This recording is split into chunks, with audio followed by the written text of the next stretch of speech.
Yo, what's good, y'all? Welcome to this week's episode of Talks with Taboo. Welcome to this week's episode of the podcast. We got a dope episode today. Really dope guest. Somebody I've wanted on for a minute. Before I introduce him, Crawdaddy's out now. Go check it out. Y'all probably already know this by now, but Crawdaddy is out. Another thing, I just want to say shout out to everybody who's been watching the podcast recently. Been seeing a lot of love on it. Everybody in the YouTube comments, I've been reading all the comments, so it's been really nice. And everybody's just been listening in their cars. Really appreciate it. I really enjoy doing this. And, you know, if you're on YouTube right now watching it, go ahead and hit subscribe. Like and subscribe. It's the first time I've ever said that, to subscribe to the channel. But do it. Or don't. Fuck it. I mean, it'll help out the channel, but if you don't, I mean, I'm not going to come on you. I mean, at you. You know. Oh, well. But let's get in this week's episode of the podcast. Come here, girl, 'cause that ass fat. Let me take my tongue and go around your dirt track. I met a girl and her booty tastes like strawberries. I swear to God, this could be the one that I marry. Hey, hey, and she's so different. I made that from behind. I met a girl and her booty tastes like strawberries.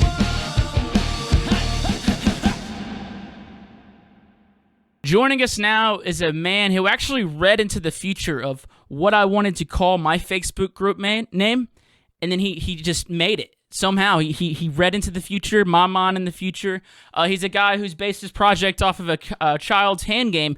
Ladies and gentlemen, Mr. PEEKABOO. Yo, what's up, Mr. Taboo? Hey, buddy. Hey, buddy. What's up, dude? Wow, that was a great intro. I didn't know you wanted that name so bad. Dude, no, it was funny. So whenever it was me and my manager at the time, we were making a Facebook group. He's like, "What should we call it?" I was like, "Dude, Boo Crew," and he was like, "Man, that's PEEKABOO's names." And I was like, "Son of a bitch." You can have it for a whopping price of $1 million. 1 million? That's it, bro. You Or cheap. 4,000 V-Bucks. That's fine too. I can do Fortnite bucks. Fortnite? Are you a Yeah. Fortnite guy? Fuck no. No, I know you're a big gamer. What do you play most of, like these days? I've been playing a lot of COD again, just the Modern Warfare, and then I used to play a lot of Escape from Tarkov, and then I played DayZ a lot. But yeah, recently gaming's been kind of like stale because I've played everything and nothing's really coming out right now because of COVID. Everything's getting delayed, so I'm just trying to write a little bit more. But yeah, basically COD. COD is like my main thing right now. Dude, are you ready for... I saw they're announcing... what's today? Today's the 29th. It'll be Thursday while my people are listening to this, but they're announcing the zombies on the new Call of Duty Thursday. I saw that. Yeah. I'm not a big fan of the zombies because like I was when I was a kid, but the problem is that those games can take like 4 hours long if you're really good at it or something, or you know, if you stay into it. And like that's way too fucking long. I get so bored. I'm just like, yeah never mind. I definitely missed out on like, you know, a lot of hand jobs whenever I was a young teenager because I was playing a lot of Call of Duty. Yeah. Same. So you're in the new house right now, huh? Yep. I'm in my studio. I'm in my basement. It's pretty nice. Got this nice red light going over here. It's creepy. I need the ambiance and the vibes. Yeah, I've been loving it. It's been great. I lived with like Sully, FN, and then Fetish. I don't know if you know him. He's a house guy. I like his name. And then it was too many people. Yeah, right. It's actually a sick name. But yeah, no, I just couldn't live. We all couldn't do it. We were just kind of done. We did it for like 2 years, and we lived with 9 people. We just wanted our own spot, so we all dispersed. But yeah, I'm in my own spot now, and it's great. Cleaning up for myself. You know, I have my own studio spot. I can be as loud as I want and work as late as I want. So it's pretty great. I've been loving it. Dude, so 9 dudes in one house. Did y'all have y'all's own rooms, or were there people who were bunking it up? Well, there's Sully and his girlfriend who shared a room, and then there was Fetish and then his girlfriend who shared a room, and then it was a 7-bedroom house in LA, which was really lucky. And it was in like a pretty decent area, and but yeah, everyone had their own room, but I had the smallest, so I basically had my studio in my closet, where I made basically all of my past 2 years' work in there. It was a great space, but it was just so small and cramped, and now I can I have so much room to move. I can like set up keyboards now if I want to, or hang guitars on the wall, and basically just have way more space just to put things, because I have so much like tech stuff and like I want like a lot more like hardware synths, like analog synths and stuff. And so now I have room to put those around now. So I'm really excited for that. You made your whole last EP off of just all hardware, all the synths were from your hardware, right? Yeah, not like all of it, but like the majority. Like Impossible was basically all from a Moog grandmother, um, except the drums, obviously. And there's a couple stuff that I use, like like just not like I would say a good like 90% of the entire song was made with analog sounds, just at least the lead and whatnot. Um, and then yeah, like Rock the House too or something. I'd use it here and there, but yeah, I basically bought that thing like I basically bought it, took like 2 months off of shows because I wanted to like write, because I feel like I was playing so many shows and didn't have time to write music. So basically I was like, I just want to sit at home for a couple months and just write. And so I bought that because I wanted something to like mess around with that can make new sounds I haven't heard before. And then I made basically I made Impossible like literally right then, and then kind of stemmed off. I made like 13 songs during that time period. It was pretty fun. It was a fun couple months, yeah. So out of those 13 songs, would you say you release all those at some point? No, I haven't actually. No, at some point, there's still. Oh, at some point, yeah, I think so. Some of them are kind of like a little outdated to me, but there's a lot of ones in there that I've gone through. I'll go back and listen to them from time to time again, and I think I could still put them out at some point. I just kind of keep them for like live shows and just kind of throw them in here and there and tease them in. But I kind of, whenever I like plan out an EP, I kind of just like pick the songs I want like real late, like right before, like almost like kind of I would say like 2 or 3 weeks before release. Really? And they're like, hey, we gotta get this in. we gotta... Well, not even like that. I just like do it. I don't know. I just was like, I just have a hard time picking what I want, and so I'll just kind of like pick what I'm feeling that I really want people to hear first, which is always really hard. But yeah, it's how I manage. I'm pretty unorganized with that sometimes. Sounds very selfish of you to just pick what you want. I mean, I don't even think about sometimes else. pick what they want. Like here, they waited for a year and a half for that. So hell yeah. Dude, so the way you did it with the modular synth, that's a little different than what you used to do. Like, I won't say used to. Well, obviously it's way different because you're like sitting there turning knobs. But I know when I was talking to you a few years ago and I was asking you how you made one song, you're like, dude, I just got like a bunch of 808 samples and just fucked with them. And then now it's like actually doing a little more sound design stuff. Are you having more fun doing that? Is that still like your process? Yeah, I still kind of do that. All I did with the grandmother was really I would plug it into my interface and I would literally sit there in the art, and there's an art mode. And so I would just outline a chord or just some weird dissonant notes, and then I would just I would just mess with it, and then I'd record it in, and then I'd basically post-process it. So I'd basically resample it. And I'd put like OTT on, I'd do a bunch of like erosion, a bunch of like multi-band compression on it, just to make it like a little stand out more and sound more like artificial, which probably any Moog expert would probably be like, that's not the right way, you need to record that like raw. And I was like, fuck that, I'm just gonna do whatever I want to do. But I still make music kind of like that with the 808s. I do a lot of resampling, so it's whether it's taking a sound that I get off Splice and just trying to use it creatively, or like basically just fuck it up so you can't even recognize it anymore. Yeah. I still do it like that, like 95% of the time. I rarely use like any synthesizers, like Serum or anything like that. I rarely ever use it because I feel like I get more creative sounds, and it's usually like happy accidents where I'm just experimenting in the studio, like moving knobs around, stretching the sound, and just till I get something that sounds kind of cool with like the beat that I laid down behind it. Yeah, you usually start with is that where you always start as a beat? Yeah. I always just start with the beat. Like I'll just like, honestly, the way I feel like I've been doing is I've been listening to a lot of hip hop, and I'll just kind of listen to the drums in that, and then I get pretty inspired by that drum beat. So I kind of like will not copy, but like try to make a drum beat in that vibe, and then try to make an electronic song out of it. Because I love hip hop drums. I think they smack so hard, like especially live. With electronic music, I think it works so well. Yeah, and that's usually how I get my ideas flowing. So, I mean, you can beat me. Yeah, I mean, I told you I was gonna do some dope shit with you today, Matt. Oh God. Oh no. Oh, here we go, man. This is where it starts. Dude, here we go. Besides, no. Besides being out of like living in a house with not other people, besides that, would you say you're happier in Michigan as far as just like being in a city, or like Michigan or LA? Like, are you happier at one place just with like the surrounding and just like the environment? Yeah, I definitely am. One big thing I missed about Michigan was like the seasons. I mean, don't get me wrong, living in sunshine was great all the time. But I kind of miss like the occasional rainstorm, or I miss like right now, like the fall colors are coming in. It's getting cold, the leaves are falling in, and it's like I'm also living kind of like where I grew up at, so it's kind of nice to be back to my familiar surroundings. And I got family still nearby in Michigan and whatnot, and stuff. And living close to my girlfriend's been great. And I've just been loving being back here for, right now, just kind of settling back in my own old ways, I guess. Yeah. LA is it's so nice. Don't get me wrong, I love it. Like the food there is great. There's some really nice people I've met out there. I made like amazing friends out there, and so many like awesome memories. But yeah, it's just like, you know, it's a big city. And like I'm not like, I'm not really a big city person. Like I kind of like my suburban area, or like rural kind of lifestyle where you're not really around as many people. No, Like a nice quiet I area. totally get that, man. I feel that for real, man. I went to Utah this past week, Salt Lake City. I Hmm. fucking love it out there, and the leaves were changing. And we Hmm. got trees and shit down here in the south, but like the leaves don't change quite like you know the colder places. You know what I mean? And it was just fucking Hmm. gorgeous. Yeah. Even though I was like in a city, I was over like at these mountains and like amazing peaks, dude. And I just found Hmm. myself feeling like just happier because of the environment.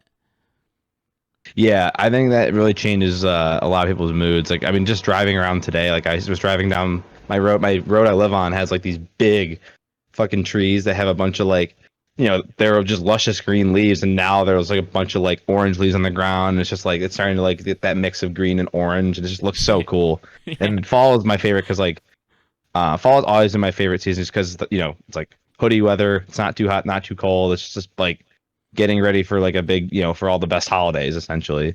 Right. Um, and I love it. My birthday's in it, so like I like to just I don't know, just reminds you of like as a little kid just being excited for my birthday and fall.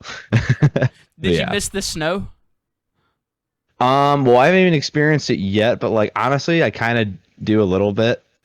uh, I'm excited for the snow, but I know I'm gonna hate it probably like a couple weeks in, Dude, maybe a day in. But I didn't see snow for the first time until I was an adult. You know what I mean? I was playing in really, Denver. I was playing in Denver, and there was so much snow on the ground. And I'm like an adult fucking freaking out. I'm like, what the hell is all this? I'm like throwing snowballs at strangers, trying to start snowball fights. They're like, fucking, what are you doing, guy? They're all over it. They're like, just they've had it with it. But me, dude, I get fully torqued every time I see some snow, bro. yeah, Every time, yeah. I bet. I remember. I forgot who I was talking to. Can't remember who I was talking to. It was someone from Australia when I was there. Or I can't remember who it was. It's probably Oski. No, it was Oski. I'm pretty sure. Pretty sure he was telling me about the time he first saw snow because like he's never seen that when he's been in Australia his whole entire life. And I think it's crazy to me because like I've been around it all my life, every Yeah. winter, growing up in harsh Michigan cold. It sounds nice, dude. Honestly, dude, I know we had snow days, but it never really snowed. It was like Jesus was just like skeeting like kind of frozen rain. It wasn't fucking snow. It was just like that, and it was just like cold skeet. I felt like from the Lord, Cold ski. from the Lord. And I remember one time they let us out of school for a fucking week, son. Oh, a whole week. Whole week, bro. They don't know how to handle it. Yeah. Well, I guess that makes sense because like I know a lot of places when they would close school, like when they get a little bit of snow, so they don't have like the equipment, like they don't have like plows or anything to like Nothing. take care of that. Yeah. I mean, I would have like a foot of snow and still have school, but like most of the time that canceled school was like black ice or like it's just a really cold like temperature in the morning, so kids can't wait at the bus stop and they would cancel school because of that. Yeah, it Dude. gets bad. I've been like Dude. negative 40 before. What? Yeah, that's like with Uh, wind chill, I guess. But Oh, I forgot where I was playing. It was somewhere on the east coast of Canada. And it was like -2 degrees, and I'm just like yelling. I was like, "What the fuck is this, man?" Like, I didn't know what to do, man. I don't think it got below freezing a single time here last year in Louisiana. Honestly, oh my god, yeah, that's so nice. do you ever go I mean, I guess I snowboarding? did that in LA. I've never been snowboarding. I kind of want to try it though. I went skiing once, Hell yeah, and the first time I went skiing, was very fun. I was on the bunny hill, crushing it until I forgot how to brake, and I was going going down the bunny hill. and I just for some reason my brain just stopped working. I just could not remember. Was it pizza, whatever? I can't remember what it is. And I just forgot, and so I just naturally screamed. I said, "Look out!" Because I go right into the ski lift line. Just ran over everybody. I knocked over like 2 people, maybe 3, and they helped me up. And I basically just like took my sorry ass to the fucking cafe and just got some hot cocoa and I was like, I'm okay. I'm gonna take a little bit of a break. Walked back in shame, dog. Yeah, but then I went in the Blue Diamond Hill, which was I think like the next level up, and that was really fun, and I actually crushed it, so I got better at it. But it was one of the most embarrassing moments of my life. Ugh. Ooh, man, actually, that would be a fun thing to talk about, most embarrassing moments. But dude, no, I know whenever it iced over one time, like, so we had like a frozen hill. You know what I'm saying? Just like wet grass that's frozen. So I just I did some redneck snowboarding and just duct taped my skateboard to my feet.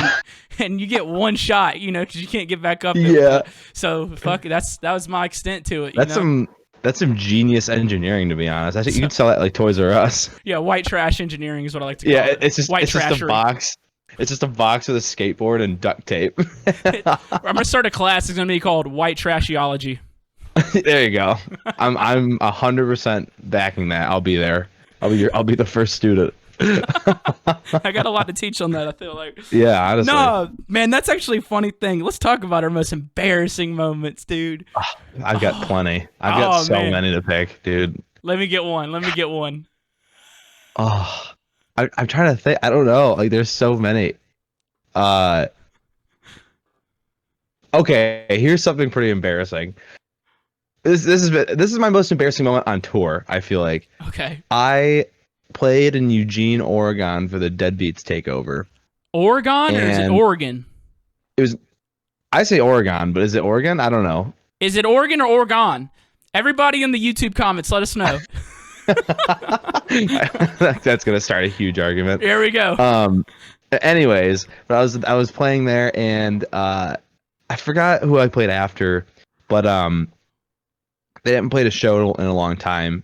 So like they hopped off, and I usually have the CDJs, and most other people have it in they turn the crossfader off, right? Because if you hit it on the right, it can easily mess up your whole set. Well, I'm like DJing, and I'm like, I was having a bunch of issues anyways. The sun was directly on the CDJ, so everything was like messing up. It was like lagging. It wasn't playing the right songs. It was like I literally would load up a remix of mine, and it would just be like a completely different song. I was like, I have no idea what the song is. And it was so weird. And so I'm literally playing, and all of a sudden I just make this hard transition. It's like, it's getting hype. I just switch, dead silence. And I'm just like, what's going on? I'm like in panic mode. I'm just not really like thinking straight. I'm just kind of messing around, and the texts are up there. They're like, I'm just on the mic just like trolling. I'm just so embarrassed. And then I'm like, I don't know what's wrong. And then I look down, and I see the crossfader. It's all the way to the right. And so literally, because I was on 3 and 2, and so 2 was the one I was switching to, and that, no audio because of that. So I literally am like sitting here, I'm like, I just lean over, I just go, and then it comes back on. Dude, that's fucking awesome, bro. They're up there like, what is there like flashlights and shit? Like, what's going on? Yeah, they're just freaking out. They're like checking all the cables. And you just fucking push your finger over a little bit. That's literally what I did. I'm like, dude, I was so not happy. I had an exact same thing happen like that years ago. Me and my buddy were DJing, and same thing. They're up there, the texts are there, and my buddy just taps me and he goes, Mitch. It just crosses it over. And then we're like, I guess it's working now. We didn't tell them that we fucked up, but they know you fucked up. Yeah. Oh, yeah. Dude, it was so embarrassing because I messed up like that was my fault. And then the rest of them were just like, I literally loaded up my Lights Go Down remix, and it played some like reggae song. It literally said Lights Go Down in PEEKABOO, and I was like, what is this?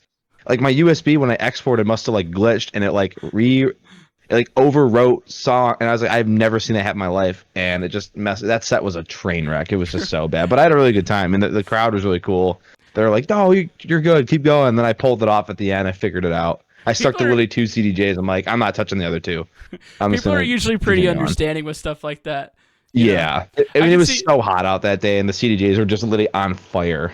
I could see, this is my new Lights Go Down remix. And then it's like, bad boys. It's what basically what happened. It was so funny. I came home, I plugged in my CDJs and at home, and it still did that. And I'm just like, I asked my roommates, I was like, my roommates roommates would borrow my USB once in a while, just when we were home, just to DJ. I was like, does anyone know what this song is? Like, no one knew what it was. I'm like, I have no idea what this is. Dude, that would So be I an literally just threw that amazing. USB in the trash. That would be an amazing prank from one of your roommates. Take your flash drive and just rename all your songs, or like just get fucking weird songs and just name them your tracks. So We've thought about that. That's a Yeah, really good prank. one time I was I played at the same, so that same thing happened to me. I had this Welcome to the Black Parade edit that I always play. And I remember I was at the Ritz in Tampa. Shout out Ritz. We love Ybor. And I played it, and it's the beginning of the song, so it goes, that song where it's just a piano, it's just bing, bing. Oh yeah, they're my favorite band. I was waiting for that, and all of a sudden there's no noise, and I'm like, maybe my boosts aren't up. And I turn my boosts, like, no, it's not, and I just start hearing like, and I'm like, what is this? And I'm like, what is? And I'm like listening to it closely, and it's Patrick. It's Dirt Monkey's song "Rise of the Octopeel," like his album intro. Like it somehow did that. It overwrote. At least it Welcome to the Black Parade edit, and it overwrote that track title onto his song. So I'm sitting here at the show, and it's like it's an album intro, so it's not like meant to be played live. Not for me to play live. So I'm just like, everyone's like, what's happening? We're like opening like a movie or something, and so I basically just cut it off. I was like, I didn't mean to do that. I don't know what's going on. And I just went on to the next song. I was like, I'm not sure what the hell's going on. You know what? You called yourself out like a man, and you got integrity for it. Got integrity. You got integrity, dude. Integrity. I'm thinking. So I think my most embarrassing moment on stage, I was playing with my old band, and this was like a long lineup of bands that day, right? And we're playing our last song. We played a really good set. We were a cover band at the time, and we were playing "Shine." Who's that by? Is it by? No. Oh, heaven, let your light shine down. Oh, yeah, I know you're talking about. I can't think of the band, but we were playing it right, and we've played this song 100, maybe 1,000 times together. And we get to the part after the chorus where it goes into like a breakdown or a guitar solo, but every single one of us forgot what part it went into next. So all four of us start playing different parts, and then we keep on stopping. We keep on stopping the song to be like, all right, on three, we're gonna get back on 1, 2, 3. And we kept on just fucking up and continuously fucking up, trying to get back on the same spot. And we were just like, well, later. Like that was it. Like we had a time slot, you know what I mean? So it's like we had to get off stage. There's no redemption. That's how we ended it. And we got off stage, and no one said a fucking word to each other, bro. Nobody in the band. We were completely silent, dude. It was dead that silence. Sounds horrible. I'm pretty sure there was a guy in the back laughing too. I'm pretty sure. Yeah, because the audio tech had to put music on while they were doing a changeover, and he was in the bathroom. So we got done, and it's just quiet, and no one's clapping. I just hear a guy go, dude. That just reminded me. I have one more embarrassing story to tell. Yeah, let's do it. This is fun. I like this. Dude, Matt, I have no questions ready. I'm just vibing with it. Awesome. In this room, son. But yeah, so when I was in high school, I used to play like trumpet for like the musicals. I would play in the pit. It was one of my favorite things ever. And so my senior year, I did my junior year, I did this one called Barnum, and it's like a circus musical. It's amazing. It was really fun. And so my best friend Brad, he was first trumpet and I was second trumpet. He was a grade above me, so like we played trumpet all the time. And we did all these rehearsals like every night. And one night I had to sub in for Brad. I had to play all of his parts. I had to basically sight read all of it. I've never seen it before. I mean, I've heard it obviously as I've been playing it next to him for weeks, but I've never actually physically played his part. Yeah. So he had to go do I sub in, and my dad, who's also a trumpet player for the Detroit Symphony, came that night for the show. I'm literally like front row. I'm literally like, if you're in the front row of the auditorium, you're literally right next to me, looking right at me like this, just staring.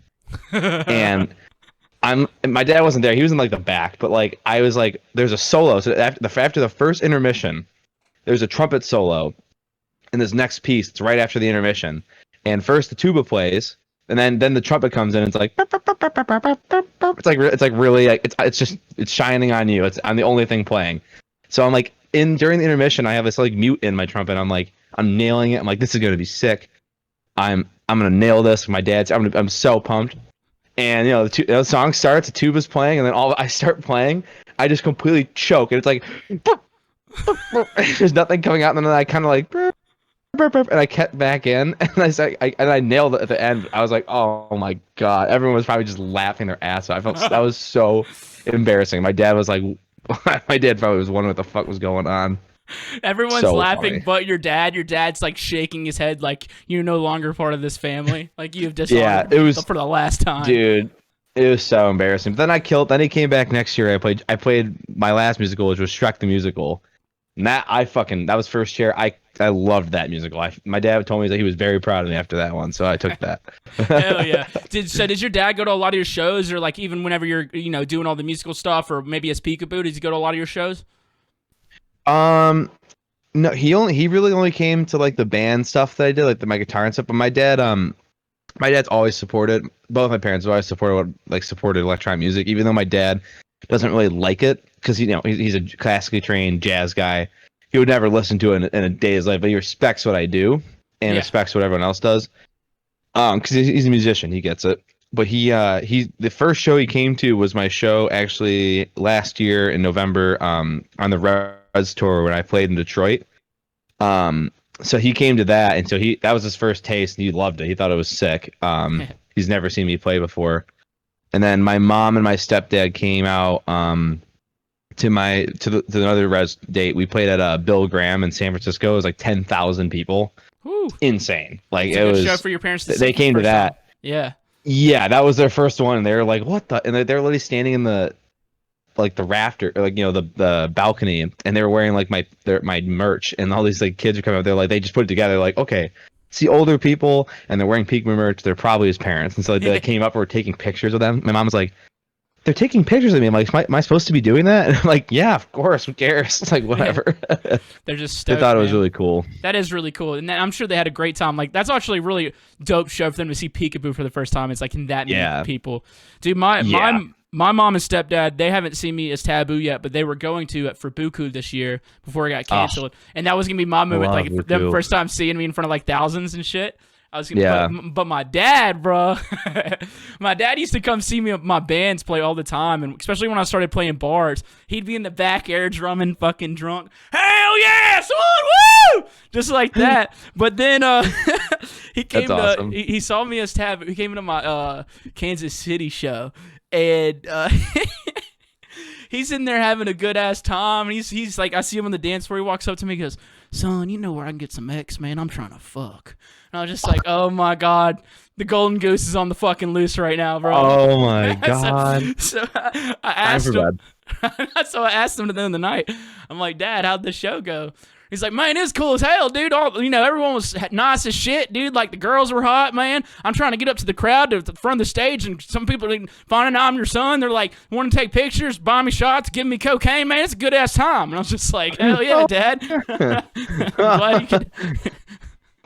Wow, father-son bonding right there. That's great. That's memories that last forever for sure. That's awesome. I love that. That's good That's shit, so man. funny. Well, so I guess we can get back on the track of music because that's always a good safe place to go to. You know what I'm saying? Oh yeah, my favorite thing to talk about.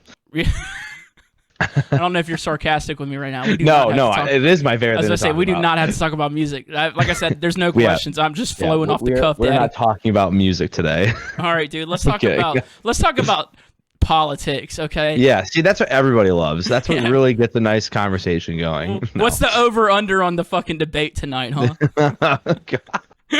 Oh my god! No, thank you. I got 5 on it. You feel me? I don't know on who. I just got 5, bro, on it. I don't know who the fuck it's on though, dude. Oh my god. No, dude. But yeah, music. I would never put you in a position like that. Yeah, no, I would know. I don't know what I would do. I don't either. I'm completely ignorant. You know what I'm saying? I'd Squinto on the podcast, and anytime he started getting a little political, I was just lost. Just lost.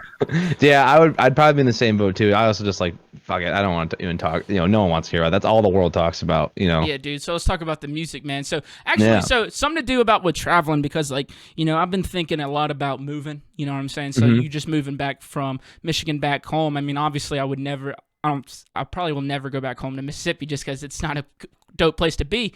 I love it, but I'm not saying it's not somewhere I want to go. Thinking about going to Utah, man. So whenever you are moving from Michigan to LA, Was it a little tough just like being away from your family? Because even though like I'm in New Orleans, I'm only 3 hours away from them. So if I wanted to go see them, Mm. it's just a short drive away. But like being across the country, completely across the country, was there ever like anything to like overcome? Do you ever feel like alone in that stuff? Like how was that? I feel like it was easy for me because I didn't really feel alone because I had my mom actually at the time lived in California. She lived in Fresno, so it was like 3 hours north. So I still had family close by. But I mean, at the same time, I lived with from all my but basically Sully and like a couple of my roommates. We all moved out together to LA from Michigan, so we literally already knew each other. So it was kind of like I wasn't really alone. I was with people I've known for years. Um, I mean, I definitely did have, obviously have family in Michigan and stuff, so I definitely had times where I missed them a lot, and it was hard to go see them and whatnot. But I never really felt like, I mean, even then, I felt like kind of nice to be away because it's kind of like a whole new environment's really nice to like put yourself in because it's just like new things to learn and you feel a little more independent. Like you don't have anyone like up your ass like trying to like get something from you or like trying to bother. You're kind of doing your own thing, Yeah. which is kind of I think especially becoming an adult. It's like that's a huge part. And so I definitely did not. I mean, I definitely didn't really feel alone when I was out there. I was kind of just doing my own thing and I was really hustling. But when I got to LA, I was like, I just put out the first collab I did with Bass Nectar at the time. So like that I was just hustling. I was literally sleeping on a kitchen floor for 8 months. Um, which when I mean kitchen floor, like I literally a kitchen, and then I have uh, there was like like a little supposed to be the dining room, and then like a sliding door with a balcony, and that's where I slept. And so basically, I had like my walls were just these like tarps on wheels, and so I and that was the only privacy I had. So I slept there for 8 months, worked at Guitar Center from 6 a.m. to like 3 p.m. unloading trucks all day, every day, making like shit money, and just kept working on music when I was home and playing video games. So when you're doing that, were you like just producing on headphones at that time, or did you have like was there like a communal studio in that household? So it was a 3 bedroom apartment and there was five of us. I did have my speakers and my sub, but we lived in an apartment, so I didn't even use my sub because it was gonna cause a bunch of issues with noise and stuff. Yeah. So what I bought or what my parents got me was a sub pack for Christmas that year. Um, and then I would like, okay, it works really well. I love the thing, but I put my headphones on with them, and it's even better. It's like your own little like private studio where no one can hear what you're doing, but you still can you can feel your low end. So the sub pack was a huge tool that I used in that part. Like I mixed my whole first EP on the sub pack basically. And yeah, so I just kind of made ends meet with what I had, and just worked as hard as I could. And I would go to like Icon School right across the street, with Sully, and when he went there, and so I would just sit with him. I would like sitting on the ground in the studio like while he's like working, and I would just like put my headphones on and just like work and just try to force myself to write during that day. Try to do it like 3 or 4 hours, stuff like that. Let me ask you this, because I feel like this is a good question I just thought of. Do you feel like moving to LA, from Michigan, do you think you would be in the same place you would be in now if you didn't do that? Do you feel like moving there had that much of an impact on it? I don't know. Is I don't know. Like I don't want to say like moving. You have to move to LA to like make it or do anything because you don't. Like the internet is such a powerful tool. Like people get famous in 5 seconds, like off like a 10-second video. You know what I mean? But when I moved there, I feel like I got not like. I mean, I think it was meant to be, but I think I just kind of got lucky. Like I literally got to LA, and my managers who are still managing me, both of them. One of them, Sam, I was friends with him on Facebook for like 2 years before I even moved to LA. He lives in LA, and he just kind of always just sent music to him. He always asked for it. I was like, I'll just send him it. Maybe he'll like sign it. He was the label manager of Twonk at the time, and then yeah, so like I was always sending him stuff, and then basically, once I sent him my track Aliens, when I made that, we just kind of linked up, met, and we just from day one we just been working together, and it's been so like that was the big part of my my growth. I think this was just because they pushed really hard for me, and like they really cared about the project and me as an artist. And that was only reason that happened was because I went to LA and packed up all my shit, and then met people and met my agent and all that kind of stuff. So I wouldn't say like I think I'd probably be somewhere like in the music industry probably, if I didn't move to LA, but I definitely don't think I'd be where I'm at now because I wouldn't have met my managers, I think. Yeah, man, that's awesome having the same managers this entire time. Actually, Yeah. I just had to get rid of mine, and so that shit's been fucking suck. That's not a good Yeah. time. Sucks. Not a good time. But Yeah. good for you, man. Yeah, I was just I was curious about that just because like a lot of people do think, and I think I even had that thought process for a little bit whenever I was, getting ready to move out of Mississippi. He's like, do I need to go to LA? You know what I mean? It's just like, is that the place to go? Mhm. Do I need to go to Icon Collective? So I was like looking Yeah. into all that. But we'll say, I mean, I don't think I'd be in the same place I am now if I didn't move to New Orleans. And New Orleans isn't Yeah. nearly as like connected as far as like industry as like in LA. Yeah, I mean, and I always get asked all the time, like it's like, oh well, is LA like LA is the place you got to be if you want to make the music industry? It's like, yeah, it is, I guess, to a point, but like, I mean, I know a lot of people that don't live in LA and are still killing it, like Subtronics, like I mean, he's living in Philly, like he's been there all the time and he's doing just fine, you know what I mean? So it's like you don't have to be in LA. Yeah. It's a great Well, place, but I mean, there's a lot of fake people too, and another thing, it's really competitive. I feel like too, like and I just yeah. don't like the competitiveness. I just make music, man. I don't care what anyone else is doing. Yeah, right. Yeah, Boogie Yeah. T is out here in New Orleans, man. That's all he's ever Yeah. been, man. He's fucking Another crushing prime it out. example. Yeah. Yeah, And yeah, love rock. there's no like competitive vibe down here neither. Everyone's like really tight. There's Hmm. only a few of us. Everyone's like really cool. Yeah, this is the Midwest, Midwest vibes. Yeah, I mean y'all got them. No, this that Southern vibe, brother. Midwest. That's Southern vibe. Yeah, Southern vibe. Yeah. Yeah. Um, That's Southern vibe. dude. So being, you know, we spend so much time in a studio, especially in the beginning. Like Hmm. so much time where I feel like, especially for me, whenever even just like a year ago, there's times where if I felt like I wasn't in the studio, I wasn't I wasn't progressing. And it almost made me unhappy. Like whenever I wasn't in the Yeah. studio, I felt a little depressed because I'm not working on music. I feel like I wasn't working towards a goal. But now, besides COVID times, I feel like now that things are kind of on a roll, and I'm no peekaboo, but I still feel like things are on a roll. I'm starting to focus on other things that make me happy other than music. You know what I mean? Like That's a rare way to think about it. Yeah, I'm trying to start focusing on other things that I enjoy in life other than music, since I'm not having to stress so hard.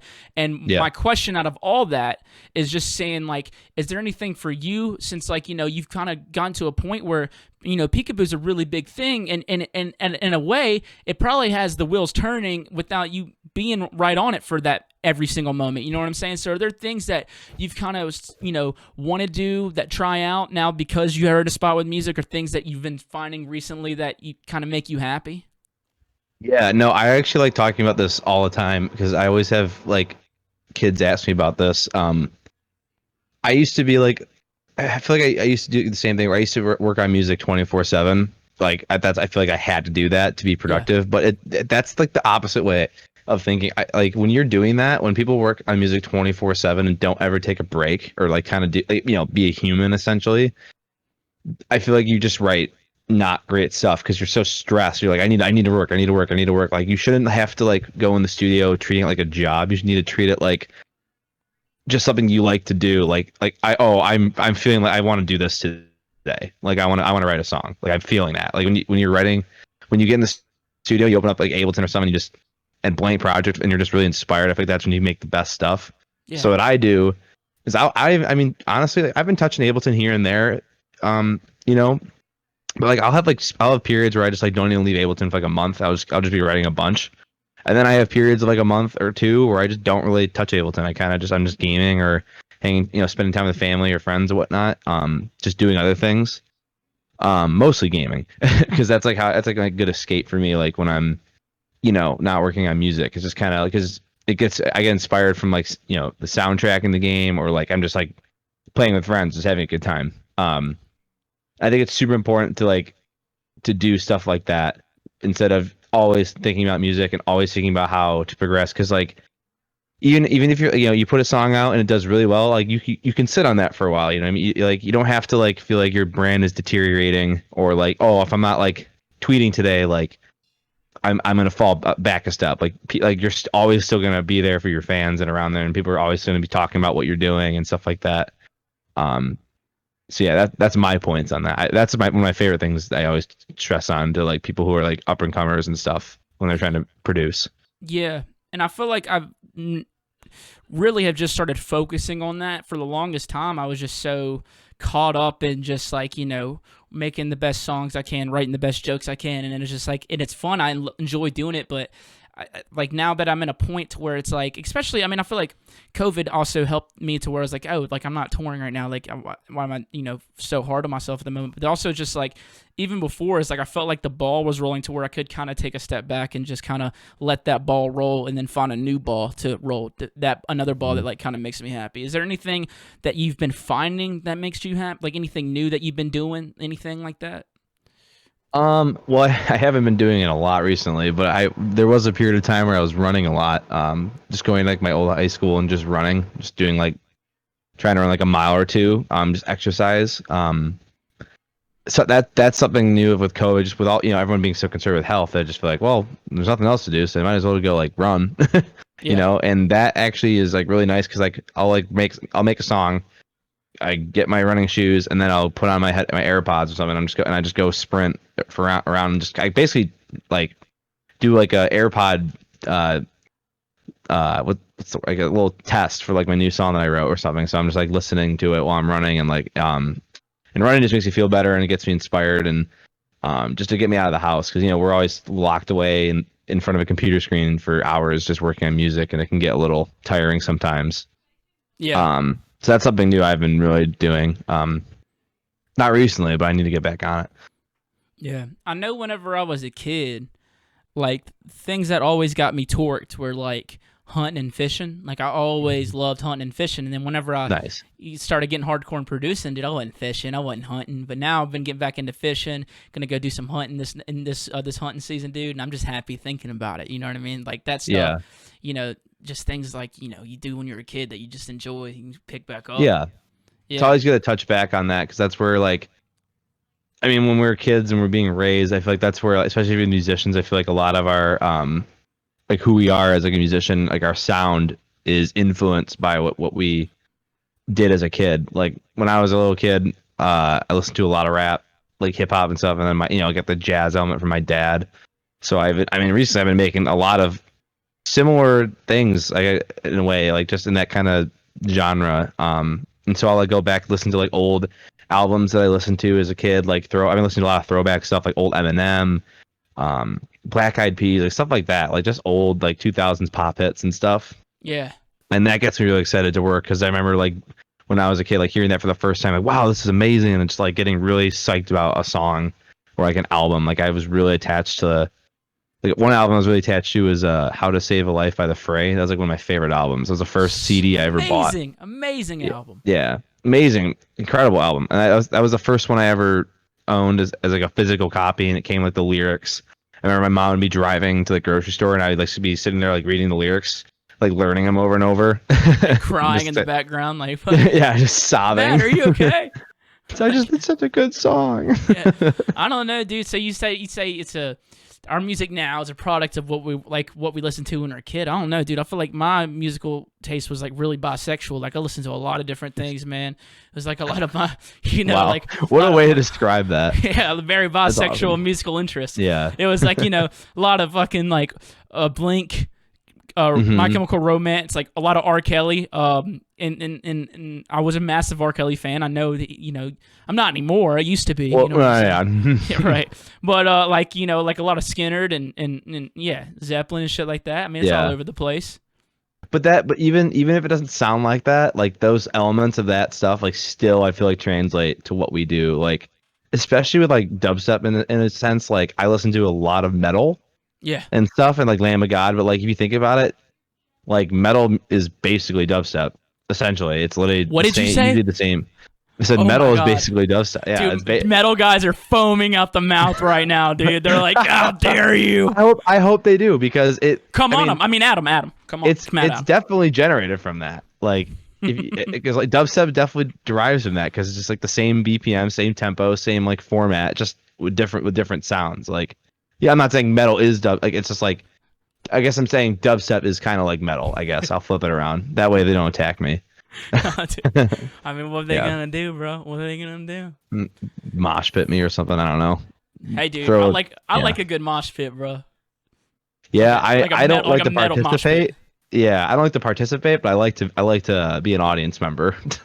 Another thing that makes me happy, being in the fucking Attila mosh pit, bro. That Oh. just reminds me when I was at I think I was at it was Subtronic show, not Hollywood Palladium. The year before that, he played Exchange in L.A. and I went with my agent because we had the same agent, Jake Bernstein, and Jake's the best. He's so funny. We were literally out on the balcony of Exchange, and Jake sees this mosh pit for me. He goes, "I'm gonna go jump in," and I'm like, "Yeah, okay, dude." I'm like, "Whatever." He goes, "No, seriously, hold my stuff," and he literally Yeah. just empties his pockets and he gives me his phone, his wallet, his keys, and his lighters. And I'm just like holding it in his jacket. And he puts his hood over his hood. He's wearing a hoodie and he put it over his head. And I'm like standing above the balcony. I just see him like, he looks so shady. He just has his hood over his head like this. And he's just like walking around like being all sketchy. And then he he just jumps in the mosh pit and just I've never seen someone go harder in a mosh pit. That man literally books my shows. Hell yeah. I'm like, what's going on? It'll make you feel free, man. I'm actually trying to get him on the podcast. I like Jake. I really like being around. Oh, that guy. that'd be an amazing person to talk to in a podcast. I've been trying to get him on the podcast. He said he has to go through the chain of command, so he has to pass it up the ladder and see if it's a okay thing to do. But I want to get, I feel if you that. talk to him like, bro, you should go and talk to TVBOO, son. Yeah, I'll shoot him a text. That'd be so funny. Yeah, so I wanna have honestly, one, Jake bro. would be great because Jake's got a lot of insight on the industry. Like he's got the biggest roster of artists that are all just like Killing it. slaying. Yeah, And he's just a good dude in general. I want to. That's why I want him on because like the few times I've been around him, like I've enjoyed like his company. He's been a nice guy, but like I've been wanting to get more industry people on the cast. But it's like a lot of people, the industry people have it comes into be a conflict of interest at a lot of times. To where like if it's a talent buyer and I'm trying to get the talent buyer on the show to talk about the insides, but it's like I can't come on your show because it's like then if I book you, it's like we're booking favorites, and it's like. Fuck, you know what I'm saying? Yeah, I could see that, but that sucks. But hopefully with Bernstein, it's fine because he's not my agent, you know. And what I'm saying? So it'd be perfect. Yeah, honestly, that'd be a great person to talk to. I mean, definitely, I feel like a lot of industry people would be great, just like to get a little more insight. Yeah, Disco Donnie said he's coming on, so we're gonna get that man's. Oh, that'd be great. Yeah, God, Disco Donnie is one of my favorite promoters. I always am like have the best time at their shows. Like have you met him? No, I don't. I've never actually met him in person. I think I did. I think I fist bumped him. Maybe I did. Maybe I did meet him. I don't think I ever have. Is he a real person? Yeah, he's a very much real person. You think so? You don't think he's a myth, a legend? No, he's a wise tale? He's very much a real person. He's definitely a legend, though. Definitely a legend. Yeah, I mean, he throws amazing shows. Like LBW Festival is one of my favorite festivals. That was so fun. That's also the festival where I forgot to play Babatunde. So. Oh, dude, were people foaming at the mouth? Yeah, I didn't even realize until I get off stage and I was like meeting like fans and this girl she's like you had such a great set, but I have one question. And I'm just like, what's about that be asked? And she's like, why didn't you play Babatunde? And I'm just like, my mouth just dropped to the floor. I'm like, fuck. I was like, I knew I forgot something. How could I forget that? And then I tweeted it. I think I tweeted like, forgot to play Babatunde. I'm now forever in dubstep jail or something along the lines of that. I was so bummed. Yeah, I was so bummed. Dude, that's actually not that. She wasn't that mean about it though. There was a show I was playing. No. Oh, dude, I had a fan get fucking pissy at me, dog. I was playing in Richmond and I didn't play Wookworm. And I got a tweet DM from this lady. No, it wasn't a DM. It was just a tweet. She's like, me and my boyfriend drove 3 hours to go see TVBOO tonight so we could hear Wookworm rhyme. He didn't play it. Never going to see him again. I was like, holy shit. Like, whoa. That's so whack. So whack. I've had people message me that. Like, I forgot where I play, but some girl tweeted at me I think. Oh, you know what? It was I played Beta nightclub in Denver, and she tweeted at me and she goes, "Wow, Peekaboo Beats was trash last night. He didn't even play any of his released music. Just a bunch of other." I'm like, I literally played every single unreleased song I had and all my originals. I don't know what she was on or what she was doing, but like I was like, I think I quoted that tweet too. I just put her on blast. Like, I literally played all my unreleased and released. I have no idea what you're talking about. I love dude, People I can love be it. real passionate about that. Oh yeah, people are definitely. I mean, there's some people you're just not gonna please. You know what I'm Yeah. saying? But I like it. I like it when I have a good hater tweet at me, bro. I'll fucking start a war. Mm-hmm. I will start a war. Yeah, son. I try to avoid them, but I try to not like interact with it. But like sometimes you just gotta put them on blast, you know. I just Especially have if you know you're gonna win that fight. Oh, I just have too much fun with it. I just enjoy talking shit. So if someone's really Yeah. angry, I try to make them even more angry. And also Like you and the with S fanboys, right? Oh yeah. I always We've love seeing those. We've straight up torn people's lives apart. Like they're like, "Wow, SFM's really out playing full capacity shows right now," and I'm like, "Fuckers." I wonder if anybody like thinks you guys are actually like talking shit to each other. Like No, I they see do. your guys in the comments, and it's just like There's definitely some people that for sure think it's for real, bro. they're like, damn, man, they really don't like each other that much. It's like some of this shit is so brutal. It's just flat out like you guys fucking suck. It's like it's so funny. You guys are savage. We've definitely crossed the line way too many times on that shit. It's okay. Michael and Jacob deserve it, you know. Especially Michael. Jacob's a sweetheart. Especially- I don't know. Jacob was wearing a Green Bay fucking jersey Monday night, taking pictures in New Orleans. Like, fuck you, dog. We were Listen, homies. But Jacob wears a University of Michigan shirt whenever I'm around him, and I always call him a Walmart Wolverine because he's never been there. It's like I think it's his cousin or something that goes to or went to U of M. MSU guy right here. Walmart Wolverine. Oh yeah, Walmart Wolverine. Jesus. That's amazing. Hey, look, I'm going to turn this camera back on now. Watch this. Oh, there you go. Watch this. Keep talking. Entertain him. No, I actually no. I prefer the no signal. I don't want to look at you. Oh, damn, dude. You don't want to see me? No, Oh, it's bro. okay. It's actually a really nice graphic. Like, actually, that'd be a sick logo for like a tech house alias. You No think so? signal. No Yeah, signal? there we go. It could work. There we go. Yeah. Yeah. Just that battery life, dude. Just that battery life. Yeah. Okay. Dude, so something like the reason I brought up the whole like happiness thing, you know what I'm saying? That whole spill I went on. So now that Peekaboo's kind of become successful, you know what I'm saying? You've probably built up a little bread, you know what I'm saying? Probably not as poor as you want it to were, you feel me? Are there some things that you want to go try now? You're like, okay, I have the money to go do this. Let me go do this. I did something this morning. I did I had a couples massage this morning with my girlfriend. That was incredible. I've never done a massage in my life. Did y'all And that both was get like- jerked off? Or No. Man. It's a nice place. It's a nice place. yeah, I want to get jerked off in a nice place, not in a bad place, you know? No, it was great. I'm gonna do that a lot more. To be honest, I feel so like my whole body, like especially after like shows and stuff. Like it just feels so good to get like all those like kinks and just knots out. So I've been doing stuff like that. But no, I still do the same shit I do since I was like before. I don't really do anything different. I just play video games and make music, and that's really it. I'll fucking rub you down, dog. You Yeah. know what I'm saying? I'll get you feeling right. I'll take you up on that. Maybe I'll book you sometime. Yeah. Yeah. Wait, you're telling me I my don't jerk? God. You don't? What are you saying? You don't want me to jerk you off? What the fuck is this? Why am I here? That's a great offer. It's a really nice offer, man. But I'm okay, man. Yeah. Well then, I forget what I was. You tried in Scranton, but remember that in Scranton? You were like, you went on Dude. the mic and you were like, what did you say?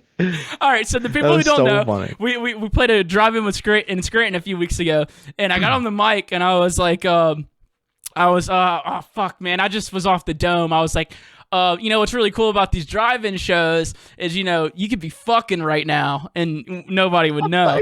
And then I was like, I was just backstage trying to suck Peekaboo off. But it's kind of, Yeah, that's what it was. it's kind of hard to do with the mask. So if anybody can tell me how to suck dick with the mask on, let me know, because Peekaboo's got it coming. You feel me? Oh my god, that was so fucking funny. I forgot about that. Was so good. Were you just backstage like, what the fuck did he just say? I was laughing so hard. I was like crushing. I was also crushing a cheese and meat and cheese platter, whatever they got me. I was I was kind of occupied. I would have ran up there, but We're gonna keep that going forever, dude. Every show we play together, I'm gonna add on to it. I'm just gonna add on to it every time. I Dirt Monkey just started a new thing with me because he came over to my house not too long ago, like a week or two ago, and I was showing him like some music, and he's like, "Man," he's like, "Your tambourines are really good." Like, thanks, dude. Thanks for the comments. Like, it was like a random thing to point out, but at the same time I was like, that's actually the best compliment because I care about my tambourines a lot in my music. And so I played a drive-in in Columbus, and he played it too. And he goes on the mic and he's like, "Yo, shout out PEEKABOO, man. I mean, he's got the best tams." No one knows what he's talking about. But I'm just laughing so hard because they're like, yeah, Tams, yeah. So we're just keeping that one rolling for a little bit. It's stupid, but I love it. I had to say something, dude. I hadn't been on a fucking microphone in 6 months. I was like, I gotta just talk shit for a minute. I forgot that was like your first show in a minute. Yeah. Yeah. So I had to do it. Did you see that thing fun. I did? Oh, that was a really good time, man. Really good. Yeah. But it's true. People could be fucking in the crowd, and we wouldn't. Oh yeah. Nobody would. Yeah, no. No one would know. Nobody. Especially would if you got limo tents, no one would know. Unless you're like fucking on top of the car, then yeah. Well, yeah, that's a I don't give a fuck attitude, you know. So hopefully get more of those. I'm kidding. Nah, man, those are definitely good times. You see the thing I did with Pat where I made a build up and the drop was nothing but a cowbell and like on the offbeat and no. Yeah, I did that. I recorded the video and I posted it, and it's really funny. What's so funny because the build up's really intense, and then it's just a dunk. And at first, people think it's like an insane thing. They're like, "Oh!" Like there's still people dancing, and then there's other people just like, "Fucking fuck you, dog." And I was like, "This that new PEEKABOO, y'all. This that new PEEKABOO. I mean, not PEEKABOO. This that new Dirt Monkey." I fucking fucked that one up right there, dude. Dun, dun. That's so fucking funny. It reminds me of like Mr. Bill and huh? No. Oh, are you about to talk about the longest pre-drop ever? Yes. They did that at the first show of my tour. They opened, and it was so funny. But then I was like, "Wow, this is going on for way too long." Like it was like uncomfortably long. I was like, "Holy fuck, dude!" I saw the video. It's funny, but yeah, it just went on for way too long. I was like, "All right, this is getting old." I had to leave the room. It definitely was a troll song. I don't think they're like how. I gotta know he's not serious when you gotta know he's not serious when he does that, right? No, that's a whole trail, yeah. I was watching the video and like the people in the front are just like at the beginning of it, they're just getting more hyped every time it's a fake drop. But by the end of it, they're just like, "What the fuck? Just drop already!" It's just nightmare fuel. I love it, dude. That's some big dick energy, bro. Yeah. I like a good troll. I like a good crowd troll. You ever done anything like that? Yeah, I've done a couple. Yeah, I got a couple. I swear to God, I was the first person to ever do this until I swear I was the first person to make a Six Flags theme song edit because I did throwing elbows into Six Flags. I was like, "Give me some room, I'm throwing elbows." I would do that all the time, and then Wookie put out an edit with the Six Flags thing, and then Jaws did. I was like, "Fuck you guys!" I swear to God, I'm the first one that did it. Oh yeah, dude. So you're saying they're posers, right? Yeah. No, I love those guys. There's another edit that I always do that was a big troll. Usually when I used to DJ bars in college, and so I'd be playing like it'd be like advertised like an EDM like open decks night, and so I'm just playing like at the time I'm playing like hard trap or whatever, and some like girl was like, can you play something like we can dance and listen to or something? So I put on what they wanted. But then, like, as I'm, like, playing it, I just slowly fade in, like, Getting That by Ricky Sound. Just, like, getting that money. Just completely trolling people. But, yeah, I like a good troll sometimes. There's some... I think my favorite is, like, Space Lasers. I heard he was, like, chopping EA Sports. It's in the game. So it was, like, EA Sports. I think that's so awesome. Fucking funny. That's pretty so awesome. Good. Have you seen that South Park episode? Do you watch South Park? Oh, yeah. I love South Park. All right, you seen that Jacking It in San Diego episode? Been around God's country. There's one thing that I know. There's no better place than Jacking It than a San Diego. Doom, doom, doom. Jacking it. Jack. Smacking it, smacking it. And then it goes, Jacking It for the Lord. I was playing San Diego. I had to play it. I was like, thank you guys. I have one more song. That was my last song. That's awesome. Yeah, I love South Park. You see that hour-long episode they're doing tomorrow of coronavirus? Yes, I'm so ready for it, dude. Excited. I'm so ready. I've been waiting for them to rip on it. Yeah, I mean, literally, I had this tweet, and it was like my most popular tweet I've ever had. And it was like, South Park's gonna have the craziest season after all this, and I cannot Yeah, wait for this shit, man. yeah, it's gonna be so funny. Dude, another troll song, and it's actually one of your songs, the Leroy Jenkins, I think it does. Boom. The I haven't Badman heard 2 days. that. No, what? You haven't heard this? Is the Badman 2 day? Fucking, it's like the Wait, you remix, mean- but he's doing his voice. I might have said the wrong. I might have said the wrong guy. Yeah. What's his name? I thought it was Leroy Jenkins or G. Roy Lincoln. No, it's I can't remember what I know what you're talking about. Yeah, that's been played everywhere. I've actually been at shows where they don't even know I'm there, and some kid played it once. Like literally that edit, I'm just like laughing. I'm like, God damn it, it's so funny. It's You ever thought about playing it? I think I've played it once. I think I have. I can't remember. I never played because I feel like I'd let my fans down because they want to hear. Dude. I'm just too afraid to do it. Man, I'd be stoked, man. I like a good laugh in a set. That would be one where you're Yeah. just laughing and dancing at the same time. I think I've done it once. I can't remember. I don't even know if I have it on my USB anymore. But yeah, that shit was so funny when he posted. I remember Jake and I were dying. We were laughing so That's hard at that. Legendary shit right there, man. Yeah, Oh, those good troll so songs. good. Dude, so Oh yeah. I do want to bring up, your new track, Here With Me. Okay? How did you get that shit cleared? How did you get that So vocal this cleared? is actually Or you did? yeah, this is actually such a wild chain of events. So let me just start I'm gonna start from the beginning because Yeah, this is yeah. so when I was handed those stems, just randomly came out of nowhere. Marshall hit us with the stems, and I was like, sure, I'll love to remix this, of course. Like, why not? But then I was listening to the song, like, well, it's kind of poppy. I don't know how the hell I'm gonna remix this. I literally had no idea because the original sounds completely different. And I remember it was probably like 7 o'clock or something, and my roommates were all about to go to their buddy's house in Calabasas to drink and party. I was like, I'm just gonna stay home because I want to work on this remix, and I'm kind of feeling it. I want to work on something. And so I finished it that night, and all I did was use the vocals. So the entire song, even now, there was nothing from the original song that I used except the lyrics, essentially, right?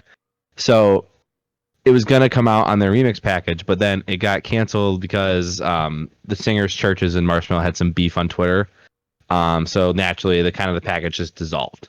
And so they told me, well, we're not gonna put it out. I was like, well, fuck, because I just played this, or I just made this, and I'm really stoked about it. And since day one, me and my managers have been really amped on it and stuff. And I was so what we did is what we decided to do is put it as a cover, because as a cover you can still. So if you go on Spotify, so a lot of people are asking you this, 'cause they're like, well, wasn't this Marshmallow song, right? I'm like, well, yes. So it's stated as a cover, and so in the credits, Marshmallow's team and writers still have credit because they wrote the song, right? But I didn't use anything of the original song. It's just the lyrics. So that's the loophole, or how you can do that. And they approved it. We talked to their team. They said, hey, you guys cool with this? And yeah, they're all set. Marshmallow loves it. He was cool about it. So thank you, Marshmallow. And so I had a vocalist redo it.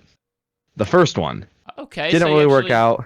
Yeah, that one didn't work out. She killed it, but just there when we got to the whole terms and agreements, we didn't agree. So that fell through. Got another one, didn't really like it as much. And so the final vocal is my manager's wife. She just did it. I had no idea. I literally thought it was somebody else. I thought it was someone else that I was hiring. And then my manager's like, no, dude, this is V. This is Dan's wife. I'm like, holy shit. And she crushed it. She literally did it in one take, I think, from what Dan told me. And it just I think it sounds almost just as good as the original because it has the same character to it, but it has a little more character in my opinion. So basically we're like, this is it. This is perfect. And so in that way we put it as a cover. So literally, yeah, it's because basically that song is original, I just use the lyrics. That's it. Everything else is all me. And that's the whole story with that. That's crazy. Yeah, it was a So- whole mess. It took a year and a half. Fuck. Yeah. Isn't that wild, man? God damn. So Yeah. to say I got someone to sing some Beyonce on a song, right? Do I have to get Beyonce's permission to upload that to Spotify as a cover, or am I able to do that? I believe I don't think you technically you don't have to. I think technically you can put it out if there's no if there's nothing original from the actual song like sound wise, right? So as long as you don't sample anything from the original record, if you just redo the vocals, I think you can legally put it up there. as because it's the whole fair use act, or whatever. Yeah. But the reason we put Marshmallow on there is like, well, we wanted to like give him credit because like, well, Yeah. you know, it's obviously it's like it's Marshmallow's like song, so I just wanted to like have them get at least some get some credit for it and get publishing and all that kind of stuff just to be like polite, But Yeah. it's also Beyonce, like none of us have probably ever talked to Beyonce, so like who gives a fuck? They'd never But say like never, since bro. Marshmallow's in our realm of the industry, Yeah. it's true, never say never. Yeah, I drink her Yeah, but- bathwater, son, straight up. Dude, you would? Yeah, I drink her bathwater. I don't know, man. I don't know. That sounds gross. I don't think I drink anyone's bathwater. Yeah, I'm not down with it. Yeah, fuck that. But yeah, it was such a long process for that. It took so fucking long. So I'm just happy it's finally out. And like literally every time I would talk about it, anything else, if I'd post up like my merch or I would just tweet something, someone would go, "This is cool, but it's not the Here With Me remix." And I just finally got it out. People were wanting it for so long. Dude, I have insane. the same shit where I put out. I just put out Crawdaddy. People have been asking that song for so long, and then it finally comes out, and they're like, "Yo, where's this track?" Or when are we getting that? I'm like, "God damn it, just be happy for a moment." Yeah, people are ruthless. I love the passion. I love that people really want the music. It makes me feel good. But sometimes the people are just getting so ridiculous. Like, yeah, I don't want to listen to this. I just want to hear the remix. Like, well, kind of appreciate what you're dishing out. Like, nothing happens that fast. Like in the music industry. Yeah. It took a year and a half for Hear With Me to come out. Yeah. Well, I do want to bring up something because it made me just think of it whenever you're talking about how it failed with the vocalist because the agreements came to a weird spot. And, you're a guy who had collabed with Bass Nectar a couple times and some stuff that came out where he was fucking people over on some agreements and royalty stuff. Was there ever any of that on your end, or was that all was it all pretty fair? No, I mean, it was all fair. I mean, I wasn't really close with him that much, to be honest. I mean, we definitely we made 2 songs, right? Like we weren't ever I wouldn't talk to him outside of that, right? Like I wouldn't I mean, I would hit him up once in a while, just hey, hope you're doing well, happy holidays, and whenever came to agreements, the first contract I did was it was all right. It wasn't the best one ever. That's because I didn't really know what I was doing. I didn't have managers with the first one, but the second one was perfect. We got it set 50-50. It was always 50-50. So he was always pretty respectful from that. He would always make sure that I'm happy and whatnot. But yeah, after all that shit, but the whole record stuff, I kind of just my managers take care of it. I don't really get involved with it because I always tell them I don't want to see any emails of booking or contracts because I'm just trying to make the music. I don't really want they know what's right for me. They know they know how to make it fair. I trust that's literally their jobs. That's outside of being my manager. What they do for their main source of income is they do this every day for a living. So they understand what I need and what's fair. So I just tell them I don't want to see any of that stuff because otherwise it stresses me out. Because why would I really want to get involved? Yeah, it's me and my stuff, but I just do my own thing. I just make music, man. I just want to trust you. Yeah, put it out. You trust your team. Yeah. Yeah. At first it was kind of scary. I don't know if I really trust you, but I've known them for so long now. I trust these guys. I know they know what they're doing. They've got me where I'm at. So yeah. I'm going through this weird thing right now where I'm having to start looking at the contracts because I'm managerless at the moment as of recent. Yeah. So it's just now I'm starting having to look at these contracts and all these emails. I'm like, ah. But honestly, I'm glad that I'm in this position because it was I feel like I need to know what's going on. I need to know how to handle all that stuff if I needed to. You know what I'm saying? So it's been a learning curve, but I'm also taking it on arms fucking swinging. You feel me? Uh-huh. Yeah, no, I mean that's definitely important to be able to read a contract. Don't get me wrong, I get the contracts for records and stuff. I'll go through it just briefly, but all I do is sign it, But I still can go through it and see what's if I wanted to, it's ready for me to look at. But besides that, yeah, all that shit gets so messy. I think recently, I mean that's why I'm kind of I think I want to do my own thing soon. Where I put my own little label or not a label, but something just to put music out on so I can do my own thing. I'm tired of I hate waiting. One of the biggest things I hate is waiting to put out a song because of release schedules and whatnot.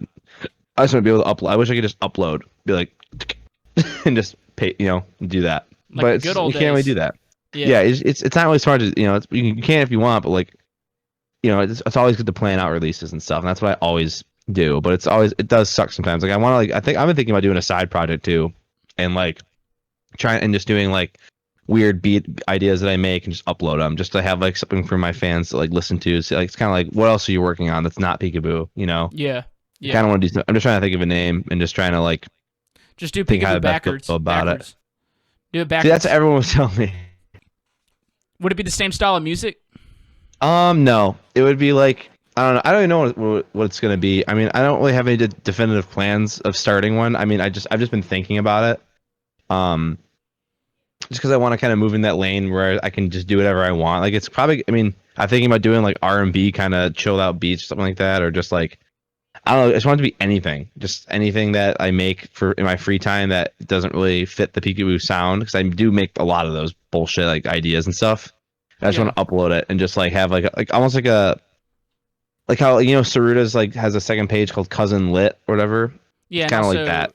him and Huxley and what's that project hmm called? Oh, I can't remember. I can't either. But yeah, but stuff like that where it's just like random stuff I can just upload. That has But like here, no penalty. but here's the thing, man. You decide what Peekaboo sounds like. You know what I'm saying? You Exactly. are Peekaboo, so it's just like, why not do like a dope project like that and then put it out as Peekaboo? I mean, I easily could do that. But I'm not, I guess I'm not saying like I can't change the sound of Peekaboo, but there is a sound of like of me for like for Peekaboo that I want to like kind of stick towards Yeah. and go down a lane like that. But like when there's stuff that's like, it's not even just for that. It's just for fun, like just to have like another like alias or just to be something that like to keep people's attention on. Yeah. Because I feel like there's some people that wouldn't really understand, which is fine. Like, so if I upload, like, say, I upload like a jazz record as to Peekaboo, like, I could easily do that if I wanted to, but like, I don't. It's not really. I don't think the fans would be as receptive of it as Peekaboo as they would be if it was a new project, right? Because they're like expecting a certain sound, Yeah. which is like, it's a good and bad thing. Like fans should adapt. I mean, right? They should, but like fans don't like always like what you're putting out, right? There's songs that I have put out that fans don't really like, but I like it, and that's all that matters. But just you're stuff like that. selfish. Yeah, I guess so, right? But no, but like I mean, music's subjective at the end of the day, so and no one has to like anything. True. But like when I'm doing a side project, it's more or less just like a different outlet to like use and just to like I don't know. When I'm feeling inspired to make something else, I just can put it on there. I feel like it's gonna help me with like workflow and just being more creative. Yeah, maybe just a lot less pressure. Like, man, I kind of just want to put out a song today. Like, fuck it. Exactly. That's Yeah. exactly. Like I feel like uploading something today and then just go and just doing that. Because I miss those days of just making like having like my old SoundCloud where I would do that. I would just I made this today. I'm gonna upload it. Yeah. I miss doing that. I think that'd be really fun. It does sound like fun, man. Yeah. So like as far as like trying new things, like I'm doing this comedy album right now, right? Oh really? I didn't know that. Yeah, I'm working on a comedy album. I'm just finished the 5th song for it today. Literally, I have my goal board behind the cameras, and the big thing for the thing I want to finish this year is the comedy album. I want to get 8 songs. Just finished the 5th. And I was thinking about it. I was like, I could do it as Mitch Draper and just do it like that. But I was like, no, like I think, like, because I was thinking about it, I was like, no, I decide what Taboo can be. And so I was just like, I'm going to release it as Taboo. Nice. And that's gonna be. I mean, your fans also like love your comedy too. So that's gonna be perfect. Yeah, but your fans also love your music, bro. You know what I'm saying? They could just, Yeah, I know. I mean, I'm not saying they don't, but I'm just saying that like just for But me, you make good points. No, I get it. Yeah, no, I totally get it. You make very valid points. Yeah, just for fun, just something that can just like just go click, just with no care in the world. Like there's no judgment on it. It's not meant to be like a song that's like I'm not like putting this out like to like it doesn't have to be like a festival slapper. It's just a song. It can be anything, like anything I do. Yeah, and there's no contracts involved, dude. Yeah, that sounds like I don't even know how to read, bro. And they sending me contracts, like just you pull up the contracts in hieroglyphics or wingdings font. I'm like, where, what line do I bleed onto? And they're like, what? Oh my god. So I don't bleed onto this. Like, no. I'm like, this isn't a real contract. This contract's invalid unless I'm bleeding on it. That is a good point, honestly. Like, a contract should be a blood pack. You know what I'm saying? Yeah, right. We all just slice our thumb and just put an imprint on the little. Just anybody can forge a signature. You know what I'm saying? Yeah, but you can't forge blood work. Yeah, DNA, no. No, but you could steal people's blood at night while they sleep. You ever thought about doing that? Is that something you do? Huh? I mean, I'm not saying. I don't know, dude. I'm just. Is that something you do? It's okay if it is. Does it sound like something I might do? Yeah, it does. I bet you have a bunch of vials of like blood under that that desk. Yeah, it's two of them are labeled PEEKABOO. It's from whenever I was trying to suck you off backstage. Yeah. I was wondering what that prick was. Yeah, I was wondering what that little poke was. Yeah, wasn't teeth, Daddy. Wasn't teeth. I was like, I got this weird cut on my wrist. I don't know where I got that from. You mean your dick. Your dick. yeah, that too. Dude, Oh, so Lord. can you still play out your Nectar collabs? Do you feel like? Do you still play them out? I haven't. Yeah. I haven't out of respect for like the victims and stuff. Yeah, I wanted to see your thought process on that. You know, it's such a touchy thing. I haven't even really talked about this publicly. And I don't want to put you on the spot to do that either. That's the thing. I mean, I'm just gonna be short and sweet. Like, I want people to understand. Like, if you, I don't think it's wrong if someone wants to pull up Spotify and listen to that song, right, in their own time, because at the end of the day, it is a song and it's something that we created like together. And I don't want people to think that like they can't listen to it just because of his actions. Like, it's like just like, art is art. Like, it's you gotta separate the person from the actual final product. I might play it again one day because at the end of the day, it's still my song, right? Yeah. But like right now, I just out of respect, I just don't even really want to like even think about it. Like when I'm playing, I know what I'm saying. Like it's such a. I feel like when I play that song, if I played that live, I think it would be fine. I think fans would still enjoy it, but I feel like there'd be a good amount of people that would kind of be like hearing that song and then instantly placing it with the negativity surrounded by that name. And I don't really feel like that's a good like place for someone. I don't want people to be like, uncomfortable at my show, right? I don't want people to like people go to shows to like to escape that shit. And so if I was to play something like that and then just kind of, oh yeah, I remember that he did this or he, it's like, oh, and then like they just kind of get, I don't want anyone to feel like uncomfortable and just and feel like sad about that. Which might be a weird way of thinking, but I don't know. I just haven't done it just out of respect because, like, I mean, and it's fine by me because there's billions of other songs I can play, I think that was very, very well said. I think that you said it beautifully, honestly. Like that was thank you. Points that I didn't even think of. You know what I'm saying? And I didn't think about any of the points. I was just asking the question, and I didn't want to put you in an uncomfortable spot on that either. But the way you said it was beautiful, honestly. Yeah, I mean, we all have our own opinions of the entire situation, and like, it's bad, and it's not a very positive one. But like, I've just been. I'm never gonna like look at that song and be like, oh fuck that song. Like, no, I'm like proud of that song. Like regardless of the situation, like we that song was very fun to create. Like it was a struggle. Like it was a fucking battle to finish that song. When we finished it, like it did very well. And like and I was very surprised of the outcome that it had. And so I'll always be proud of that record. But like, yeah, I mean, I just for the time being, I'm just chilling. Like I'm just gonna let it sit, and maybe one day I'll play it again. It's like it's maybe some big show. I'm like, what? Fuck, I haven't played this in a year and a half. I'm just gonna play it. But who knows? I don't really know. Yeah. And it's not that I'm like scared to. It's just like I just don't really feel like it. I just don't feel comfortable. Yeah, respect. Yeah, basically out of respect. Yeah. Yeah, you have tegrity. You have tegrity for sure. I got tegrity. Yeah. And you're a fucking civil-tongued devil, dude. Look at you, goddamn, well-spoken. Look at that, bro. Wow, thanks, man. I try. I'm usually really quiet. Your girlfriend better watch out, bro. I'm gonna swoop on in there. You feel me?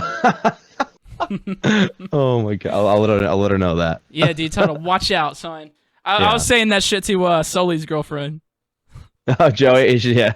Yeah, I was like, you better watch out, girl. I'm gonna take your man's, because he's looking good, man. He's looking good. He's doing well. Yeah, he's back in Michigan too. Mm-hmm, yep, dude. No, yeah. I will say about the separating the music from the artist things. It's tough at times, dude. I know I have a fucking playlist, right? It's a playlist I play whenever I'm bucking. Mm-hmm. Yeah, and, nice. It had a bunch of R. Kelly on it, because naturally. Used to you could play a bunch of Kelly and fuck, but talk about a fucking like you're thinking while fucking. You're like, okay, well, should I just do a 180? Should I turn the song or should I just like try to play it through? Oh god. Yeah. Hey Alexa, next. Dude, nah, fuck, man. That's it. I got me a Jimbo, bro. Everyone's got them Alexas, man. What the hell is a what? Well, you gotta ask I guess the Jimbo. You gotta ask, is it a hootenanny or is it a hoedown? And he'll tell you, bro. What is a Jimbo? You're like, yo, Jimbo, how can I light my fire if the wood's wet? And he'll be like, come Putin. And then he'll figure it out. Is Jimbo a real person? Oh, it's a machine. It's an AI. You own this thing? Yeah. That's a Jimbo. Wait. Everyone's got an Alexa. I got a Jimbo. You're lying. What is that? Like, that's not a real thing. You're like, Jimbo, who shot who with the butcher knife? And he'll tell you. He'll tell you right there. With Alexa, she'll be like, I don't know. Dude, you gotta get you a gym, bro. I'll send you one. I'll send you one for Thanksgiving, okay? Yeah, send me one of those. Yeah, we don't do Christmas down here. We do Thanksgiving. Thankful for all the Jimbos. Nice. Well, look, man, we've been doing this for a good minute. I want to thank you for coming. I got one more question, and this is actually the only really serious one I have on me, right? So we're going to go G-Rex, Sully, and Dirt Monkey. You got to kill one, marry one, fuck one. Go. I'd kill G-Rex. I'd fuck Dirt Monkey, and then I'd marry Sully. There we go. How's that? Damn, I wish you would have gave me reasonings for all of them, but I'll take it. Well, Jake just, he deserves it. He's got it coming. Patrick's a good-looking dude. I mean, he can pump it. You can pump it around that bowl. Yeah. And I've known Sully since sounded very sexual. College, that sounded very sexual. You can pump around the bowl. Pump around the bowl. Yeah, see, that's why. See, now you understand my answer. Well, dude, that's fucking awesome. I hope they see that. Yeah, I'm gonna send it to him. I'm gonna make sure. Yeah, we'll tag him in that. We'll get a little clip for that. Clip that. Everybody please. in the YouTube comments and listening on the podcast right now, fucking tag all these people in there and say that tell them what's up. Tell them what's up. I'm gonna get a bad text from Jake. Yeah, actually make up things too. Be like, oh, PEEKABOO said this about you. Make things up. Why not? No.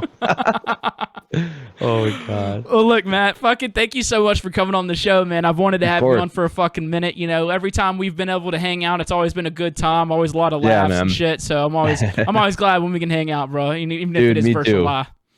Yeah, dude. Thanks for having me. I really appreciate it. It's always good talking to you. I hope I get to see you soon. Hopefully another drive-in. Yeah, so we make up more jokes on. Yep. Yeah, we'll brainstorm next time we're backstage. We'll have a little notepad sesh. That's what we call it. What we do backstage, brainstorming. Yeah, there you go. All right, Matt. Well, I love you, buddy. Thank you again. I'll talk to you later. Love you too, dog. All right, sounds good, man. Peace. And that was Mr. PEEKABOO, everybody. What a fucking awesome guy. I love every time I've been around him, we're just laughing and joking the entire time. So I'm really glad I can get him on the podcast finally, man. Like, he's just a fun guy to be around. Just like all around. You can just tell he's a good guy. Every time I've been around, I'm like, yeah, he's the guy that just really loves what he does, and he's just fun to be around. So I hope y'all enjoyed that. I really enjoyed that. But that's going to be it on this week's episode of Talks with Taboo, man. Hope y'all had a great week. Hope y'all enjoyed the episode. I hope y'all have a good weekend, and I will see y'all next week for another episode. I love y'all. Peace!